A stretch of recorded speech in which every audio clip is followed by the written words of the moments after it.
Hi,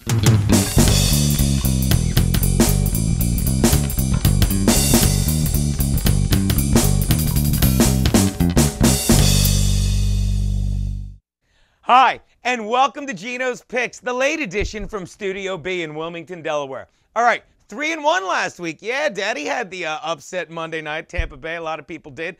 So that makes me 18-22 on the year. Very strikeable distance, people. 45%. Perfect week gets us to the magical 50. I know, 51.37 for you degenerates. No grinds my gears this week. We got to get right to it, so let's do it. Here are the picks. My first pick, the Bengals are giving 6.5 to the Browns in Cleveland. People, the past 2 weeks, the Bengals have lost a pair of overtime games, 22-20 in Miami and 20-17 in Baltimore, both in sickening fashion. And both games they shouldn't even have made it to overtime in. All right, well, the Browns are coming to town now, Cincy, and they're led by Jason Campbell, who is so bad that he lost his job in Washington to Donovan McNabb and then lost his job in Oakland to Carson Palmer. Wow. Jason Campbell has helped more veterans without arms find work than the Wounded Warriors Project.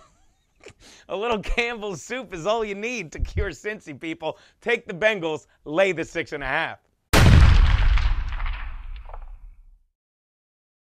My next pick, the Saints are giving 3 to the Niners in New Orleans. Wow. Last week we pointed out that the Saints, while suspect on the road, simply own people at home where they had been winning by an average of 17 points. Well, after that 49-17 blowout of the Cowboys this past Sunday night, which we were on, now their average margin of victory at home is 20 points. And it doesn't bode well for the struggling San Francisco 49ers, who now roll into the Superdome, led, I say that with air quotes, by Colin Kaepernick, who after his 400-plus yard passing game in week 1, which was incredible, right? He has thrown for 300 yards exactly 0 times. And he has thrown for 200-plus yards 1 other time. Every other time, under 200 yards. If he plays any worse, they may have to change his name to Colin Kaepernick because he's playing like crap. But what about the other side of the ball? The Saints defense? Been incredible, led by Rob Ryan, who took that defense last year that was the worst in the history of football to a confident bunch of men who just stranglehold their opponents in the Superdome. And what about Drew Brees? What can you say about him? He's been given amazing protection all year by his offensive line, making him more and more confident. In fact, the only place you're going to find a stronger offensive line than in New Orleans is in Richie Incognito's Twitter feed. That's really offensive. People, take the Saints in this one, lay the 3. My next pick, the Denver Broncos are giving 8.5 to the Chiefs at Sports Authority Field at Mile High Stadium. I know what you're thinking, and you're right. That is the first time in the 6 seasons of the show that we've said the word Sports Authority on Geno's Picks.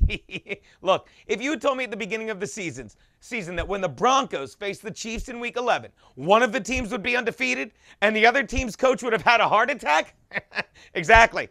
I would have given you completely opposite answers. But surprisingly, nonetheless, it is the 9-0 Chiefs who are undefeated facing the 8-1 Broncos. And it is the Broncos who will be led for the second straight week by Jack Del Rio, who's replacing John Fox coming off bypass surgery, while Andy Reid is coaching as well as ever and comes into this game with a career 13-1 record coming ooff a bye. And yet finally, and most surprisingly, it is the Chiefs that are nearly double-digit underdogs in this game. And you want to know why? Because the Chiefs are the worst 9-0 team in history. They're the only 9-0 team in the history of the NFL to have never beaten a team with a winning record. And while so many other people will point out that Peyton Manning's ankle is suspect, making him less mobile, that means nothing because he isn't mobile to begin with. Have you ever heard of how blind people hear better, how deaf people see better, how women who don't listen cook better?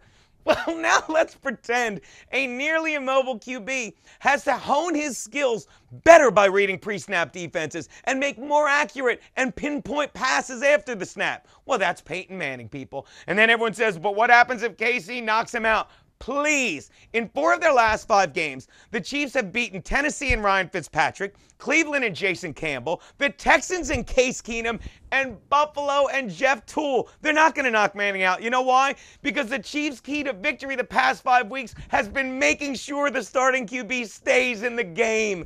People, they're a fraud. Take the Broncos. Lay the 8.5.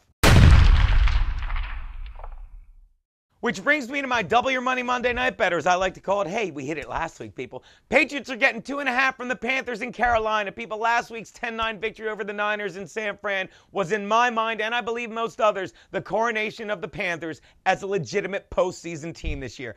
Carolina struggled on both sides of the ball in 2012 with Cam Newton's sophomore slump, zero running game from D'Angelo Williams and Jonathan Stewart, who couldn't stay healthy, and a young defense that was still trying to replace Julius Peppers 2 years later.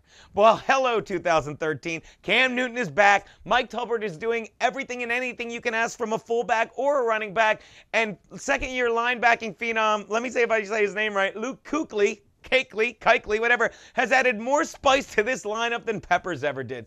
And while the Panthers have leaped forward, the Patriots have taken a giant step back. And the number 2 Panther defense is going to expose just that on offense, as their front seven will bottle up the running game. And with Luke Kuechly on Gronk, the only Patriot tight end with a bigger white man getting up on him this weekend will be Aaron Hernandez. It's going to be painful for both of them. Take the Panthers, lay the 2.5. Those are Geno's picks.